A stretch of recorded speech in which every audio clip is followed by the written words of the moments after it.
Assalamualaikum warahmatullahi wabarakatuh.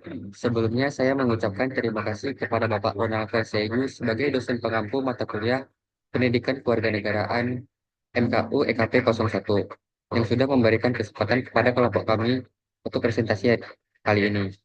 Saya Muhammad Fadil Aturkan dengan NIM 2402010042 yang bertugas sebagai moderator dalam presentasi kelompok 2 kali ini, di mana kelompok kami akan membahas tentang integrasi nasional. Tentunya pada kesempatan ini saya tidak sendiri karena saya ditemani oleh teman-teman saya yaitu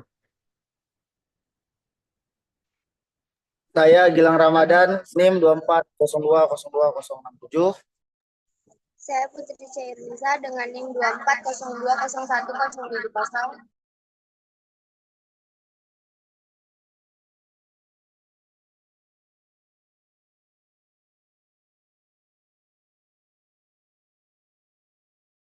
Ngeblank. Saya Zara Ramayani dengan NIM 2402011172.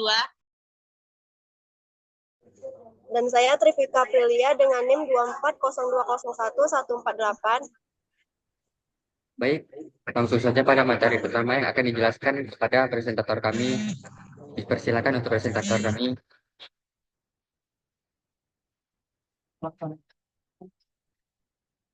Latar belakang integrasi suatu bangsa terjadi karena adanya perpaduan dari berbagai unsur seperti suku bangsa, tradisi kepercayaan atau agama sosial budaya dan budaya ekonomi, sehingga terwujud satu kesatuan wilayah politik, ekonomi, sosial, dan budaya yang membentuk jati diri suatu bangsa. Menurut LIDI, suatu integrasi nasional yang tangguh hanya bisa berkembang apabila satu, sebagian besar anggota suatu masyarakat bersepakat tentang batas-batas teritorial dari negara sebagai suatu kehidupan politik, di mana mereka menjadi warganya.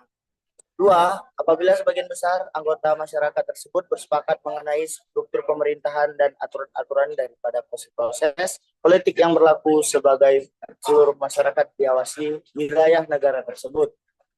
Suatu konsensus nasional mengenai bagaimana suatu kehidupan bersama sebagai bangsa harus diwujudkan atau diselenggarakan melalui suatu konsensus nasional mengenai sistem nilai yang akan mendasari hubungan-hubungan sosial di antara anggota suatu masyarakat negara. Dalam konteks Indonesia, maka proses integrasi nasional haruslah berjalan dengan ilmiah. Suatu dengan keanekaragaman budayanya harus lepas dari hegemoni dan dominasi peran politik.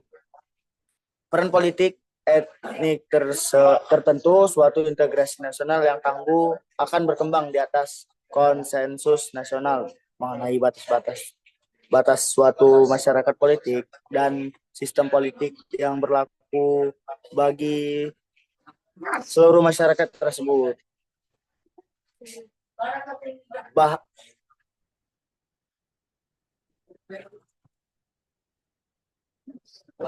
Manfaat penelitian. Manfaat teritoritis. Manfaat teritoritis hasil penelitian ini diharapkan dapat bermanfaat bagi perkembangan ilmu pengetahuan studi masyarakat Indonesia dan ilmu pengetahuan lainnya. Pada umumnya, yang kaitnya dalam kajian masyarakat dan sosiologi. B. Manfaat praktis. 1. Bagi dosen. Bagi dosen, hasil penelitian ini dapat dijadikan masukan bagi dosen yang memberikan materi dalam pembelajaran daring dilakukan. Kedua, B. Bagi peneliti. Bagi peneliti, ini dapat memberikan informasi dan gambaran bagaimana membangun integrasi nasional dan faktor-faktor yang mempengaruhinya.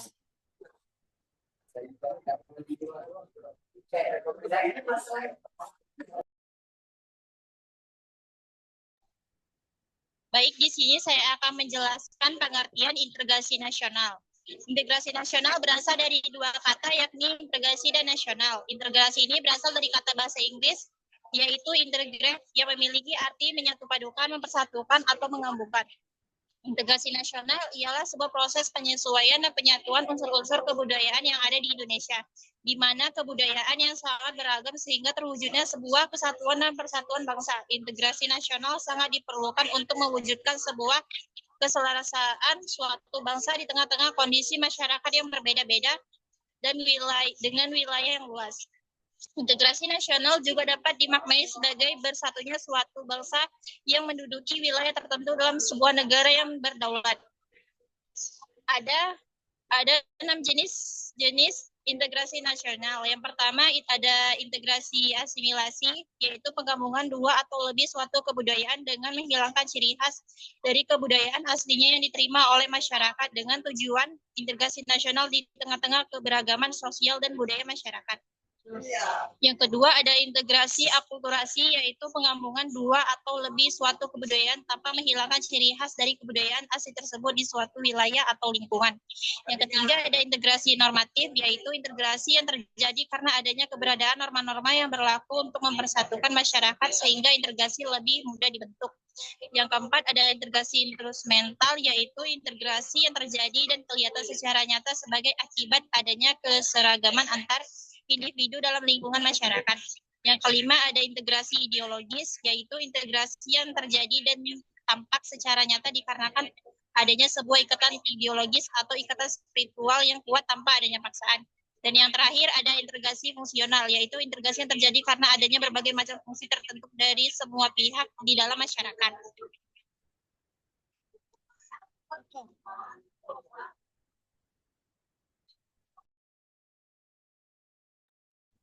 Selanjutnya ada faktor pendorong integritas nasional. Yang pertama adanya rasa yang senasib dan seperjuangan yang diakibatkan oleh faktor-faktor sejarah.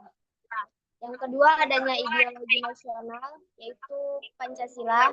Yang ketiga adanya sikap tekad dan keinginan untuk kembali bersatu. Yang keempat, semangat persatuan serta kesatuan di dalam bangsa. Yang kelima, adanya jiwa dan rasa semangat dalam bergotong royong. Dan selanjutnya ada faktor penghambat integrasi nasional. Faktor penghambat sendiri merupakan suatu penghalang untuk melakukan tindakan secara individu maupun kelompok. Beberapa faktor penghambat terwujud integritas nasional, diantaranya kurangnya penghargaan terhadap kemajemukan.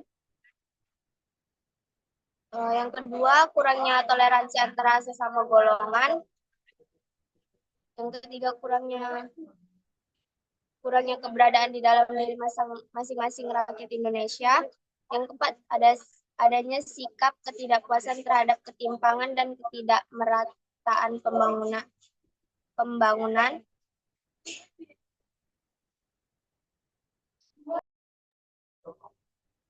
Selanjutnya adalah tantangan integrasi nasional yang dihadapi bangsa Indonesia. Yang pertama ada keanekaragaman suku, agama, dan budaya. Keanekaragaman suku, agama, dan budaya menjadi sumber konflik jika tidak dikelola dengan baik. Oleh karena itu, diperlukan inklusif yang adil. Kedua, ada kesetaraan pembangunan. Kesetaraan dapat mengakibatkan ketidakpuasan, ketidakadilan, dan ketidakmerataan dalam distribusi sumber daya dan peluang ekonomi. Yang keempat, ada ketimpangan sosial ekonomi. Ketimpangan pendapat, kesempatan kerja, dan akses terhadap fasilitas publik dapat memperkuat kesenjangan sosial dan mengancam integrasi nasional. Pemerintahan perlu menerapkan kebijakan yang mendorong pemerataan ekonomi, perlindungan sosial, dan pembangunan keterampilan. Yang keempat ada teknologi dan komunikasi digital. Diperlukan kebijakan yang mempromosikan penggunaan teknologi yang bertanggung jawab dan etis, serta pendidikan yang mendorong literasi digital dan kritis. Yang kelima ada serangan budaya asing. Dapat mengakibatkan lunturnya nilai-nilai sosial, budaya, agama yang menjadi penopang persatuan dan kesatuan bangsa ini. Kemudian ada gerakan separatis sebagai ancaman integrasi bangsa. Separatis sendiri sebenarnya merupakan suatu paham yang memanfaatkan perpecahan dalam suatu golongan atau bangsa demi kepentingan kelompoknya. Apabila mengacu kepada apa yang telah terjadi dalam gerakan separatis, Di Papua dan juga yang terjadi di Aceh sebenarnya terdapat beberapa faktor yang dapat dikatakan sebagai penyebab dari terjadinya gerakan separatis atau penyebab dari separatis itu sendiri. Contohnya tuh kayak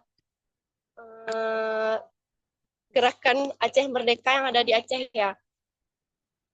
Mereka adalah sekelompok separatis yang mencari kemerdekaan untuk wilayah Aceh, Sumatera Utara di Indonesia.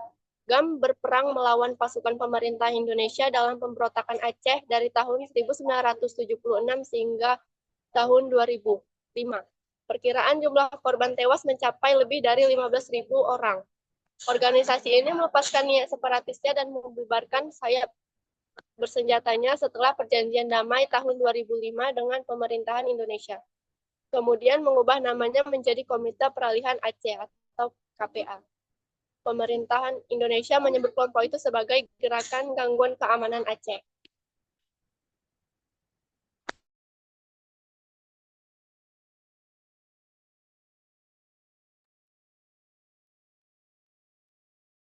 Terima kasih kepada presentator kita. Baik, untuk selanjutnya yaitu sesi tanya jawab. Silakan teman-teman bertanya di kolom komentar YouTube kami. Dan maka dari itu selesailah presentasi kami kali ini. Terima kasih kepada dosen pengampu kita yang sudah memberikan saran dan insight baru di mata kuliah hari ini. Dapat saya simpulkan, kesimpulan dari integrasi nasional adalah bahwa integrasi nasional merupakan proses penting dalam menyatukan berbagai elemen masyarakat, baik dari segi suku, budaya, agama, maupun kepentingan, untuk menciptakan kesatuan dan persatuan dalam suatu menjaga stabilitas, keutuhan wilayah, serta memperkuat identitas dan solidaritas nasional. Namun, integrasi nasional membutuhkan kesadaran kolektif, toleransi, dan keadilan sosial agar dapat berjalan dengan baik. Faktor-faktor seperti komunikasi, pendidikan, dan rasa saling menghargai memiliki peran penting dalam mendukung tercapainya integrasi nasional yang kokoh dan berkelanjutan. Tanpa upaya tersebut, perpecahan dan atau konflik dapat mengancam persatuan bangsa.